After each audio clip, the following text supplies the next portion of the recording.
Wild card weekend is over, which means the first 24 picks in the draft are set. And that also means it's time for yet another mock draft. Let's get right into it. The Chicago Bears at number one, and it's still really interesting, the two avenues of to trade Justin Fields or not to trade Justin Fields. I guess there's two Justin Fields of thought. I'm sorry. But I think you could probably get like a first round pick or something similar to what the Packers got, a second that turns into the first. I don't know. Look at what you got for Sam Darnold, right? I mean, that deal was a lot more than I thought it would be at the time. So I think the market will be there. I think someone's going to make a play for him. And I think you can sit back, reset the rookie contract, and build your team around Caleb Williams, who does a lot of the things that you like about Justin Fields. So it's not like you have to revamp your system or anything. All right, Commanders at 2. I think this one's pretty clear cut. Take Drake May. For me, he's still the second best quarterback in the draft. I know some people are moving Jaden Daniels up above him. I'm not there. I think Jaden Daniels is a top 10 player in this class. But I think the Heisman hype might have got just a little overhyped, right? I think some people who maybe haven't turned on the tape as much are kind of putting him up a little too high. But he is great. I mean, he throws with great anticipation and accuracy. And the athletic ability is pretty obvious, right? But the anticipation is what I'm most impressed with from a young quarterback like himself. That's why I'm going to take him here at 3. I think the Patriots, well, they need a quarterback. So, there you go. Cardinals at 4. This is best case scenario, right? You get Marvin Harrison Jr. now, and Kyler Murray is absolutely ecstatic right now. 5, the Chargers. This is interesting. I think it's Neighbors or Bowers. Honestly, I think you got to get a weapon for Will Levis, give him a chance. And personally, I have Brock Bowers higher on my board, so it makes the decision pretty easy for myself. Giants at 6. Ooh, to quarterback or not to quarterback. And I'm going to quarterback because literally your best quarterback play this year was probably Tommy DeVito, which is not a diss towards Tommy DeVito. He's great. Great character. All right. But that's a diss at the Giants organization. I mean, come on. You give Daniel Jones all that money. For what? For what? So instead, we're going to draft Bo Nix here, my QB4 in the draft. I think he's got great accuracy, a good enough arm, and really underrated athleticism. I think the way he extends plays outside of the pocket, something that a guy like Michael Penix lacks, and the way he commanded an offense that required him to pass the ball a lot, make some reads, which is something that a guy like J.J. McCarthy doesn't have, right? So I think he's got, a leg up on both those guys, which is why I take him here. Titans at 7. It's probably between Neighbors and the top tackle, and I'm going to go Neighbors, right? Also, oh my gosh, I just realized what I did. I said that the Chargers starting quarterback was Will Levis. I'm so sorry, Chargers fans. It is very clearly Justin Herbert. I'm an idiot. I always draft Malik Neighbors to the Titans, I think is why I was thinking that. But yeah, that's a blunder right there. Wow. So because of that, we're going to draft Malik Neighbors for Will Levis, what we were talking about for the Chargers. Oh, it's embarrassing. All right, Falcons at 8. This is another spot where you could go quarterback. Desmond Ritter, he's not it. He's been okay, but he's not it. But I also think you could survive with a veteran and get someone better than Michael Penix or J.J. McCarthy or Spencer Rattler. Maybe you're a Spencer Rattler truther. So instead, I don't hate going receiver here, but instead, I'm going to take the top defensive player in the class, which for me, I've officially made my decision, is Dallas Turner. I'm putting him above Latu, at least for now, until I see about the injury concerns. If all that checks out, I think I will move Leatu Latu back up to number 1. But until then, I'm rocking with Dallas Turner, edge 1. Dallas Turner to the moon. All right, Chicago Bears back on the board. This worked out great. Take Rome Odunze here. Give Caleb Williams a fair evaluation. All right, give him a fair chance. All right, 10 the Jets. I think this has worked out perfectly. Take my tackle 1, Olu Fashanu. You got to protect Aaron Rodgers. I mean, I think it's pretty clear cut. You got one more year with him. Let's make it count. Vikings at 11. See, this is actually where Aaron Rodgers is going to go that year after that, ironically. So, works out nicely. All right. I think this is actually going to be Jerzon Newton. Johnny Newton. I think this guy's a top 10 player in the class for me. I keep moving him up every time I watch him. I know he's undersized. I know some people have some concerns with that, but I don't. I really don't. I think he more than makes up for it with his play strength and with his get off. So I really like Jerzon Newton. Broncos at 12. Man, I think they're going quarterback. They must have a plan that I don't know about, because this Russell Wilson thing has been handled terribly. I don't think he even played that bad. There's been tons of stat comparisons between like him and Patrick Mahomes, and they're eerily close, right? So, this Broncos organization. I'm sorry, Broncos fans. I really am. But it looks like you're drafting a quarterback, if I had to guess. So here we're going to take Michael Penix in the name of realism, I guess. All right, Raiders at 13. I just don't think I can bring myself to make another quarterback go in the top 15. So we're going a different direction here. And Joe Alt still being on the board feels like a crime at this point. So that's where we're going to go. Saints at 14. They would have liked to have Joe Alt. Probably also would have minded to have Michael Penix on the board. I might have pulled the trigger here. But instead, we're going to go defensive line. And we're going to go Laiatu Latu. I moved him down from edge 1, but all the way down to edge 2. That's right. He's just too talented to keep him out of this top 10 discussion, right? And here he goes 14th, but that's close enough. 15 with the Colts. This one's interesting. You could go offensive line, but I really like the idea of getting Anthony Richardson another weapon.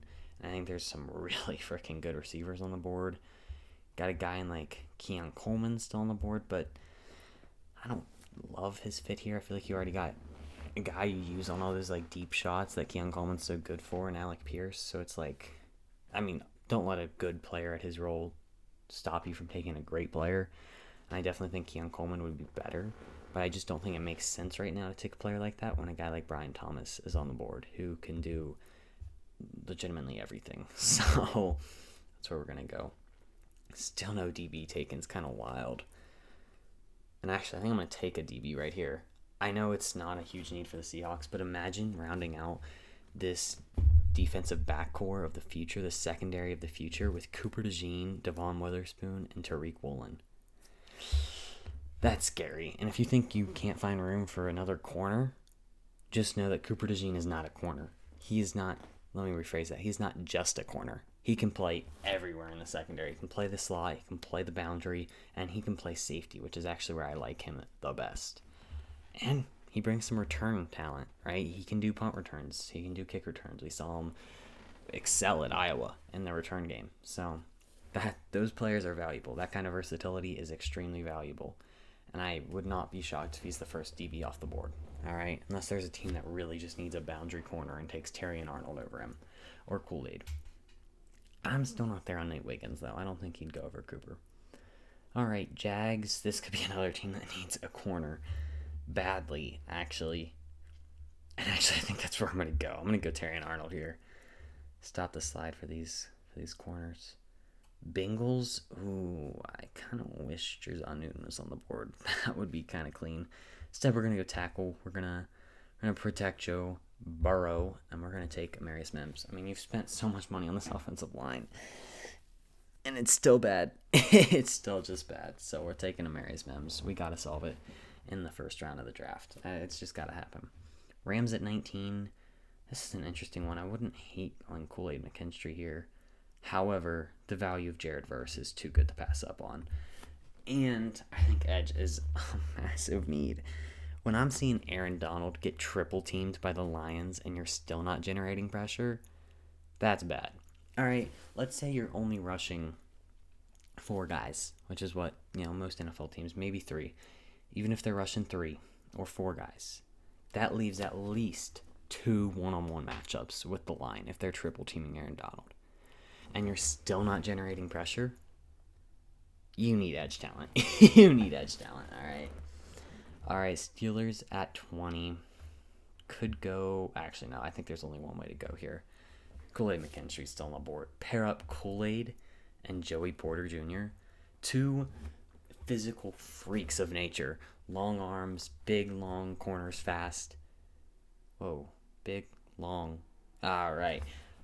That's a heavy pause right there. Kool-Aid McKinstry to the Steelers. Pair him up with JPJ. I think that's a sick pairing. Actually, that corner duo is scary. Like, oh, that's wild. They're locking down everyone in that division. All right. Dolphins at 21. Yeah, this has got to be offensive line, I think. The interior specifically is really bad. So I'm going to go Troy Fautanu.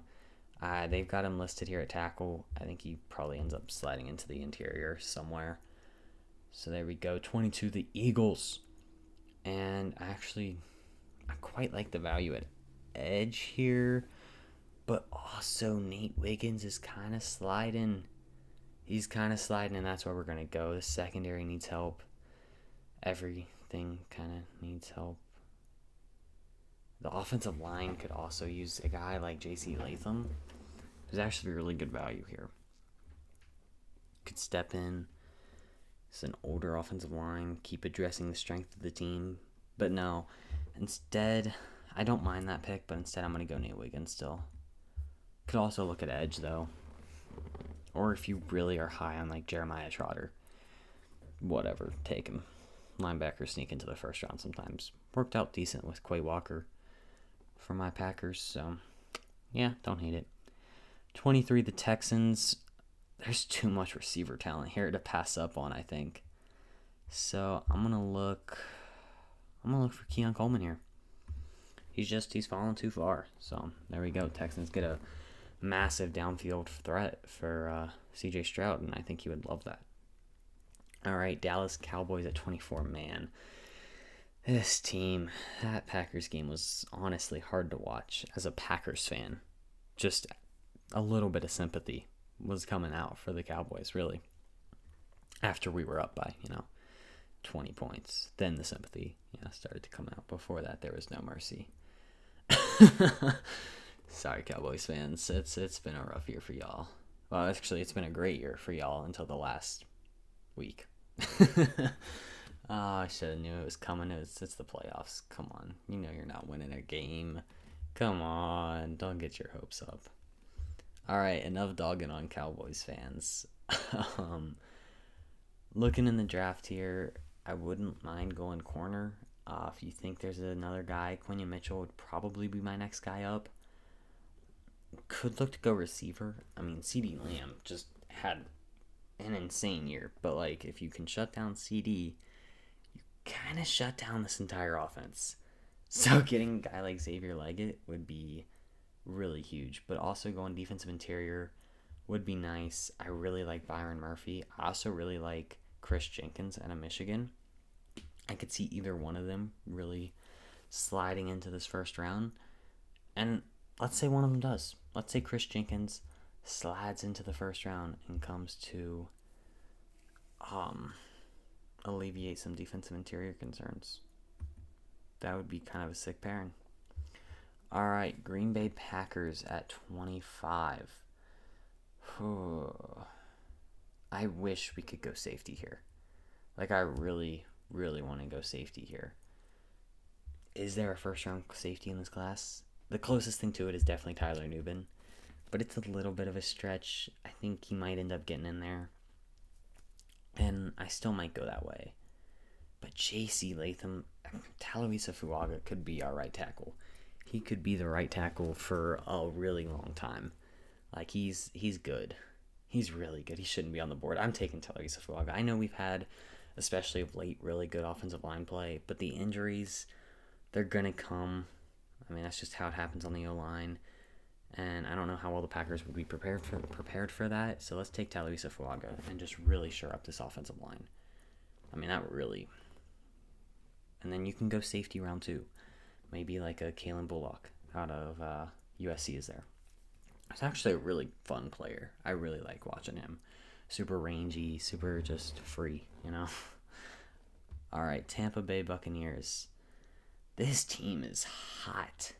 Hot. And I don't mean they're attractive. They probably are. I mean, they're led by Baker Mayfield, right? But this team is just playing really good football, especially on offense. I mean, maybe the Panthers game was tough, but like ever since that Packers game especially, man, this offense has been cooking. But here, I'm actually going to go defense. No, you know what? Receivers. I'm going to go receiver. You've got Mike Evans, maybe leaving probably.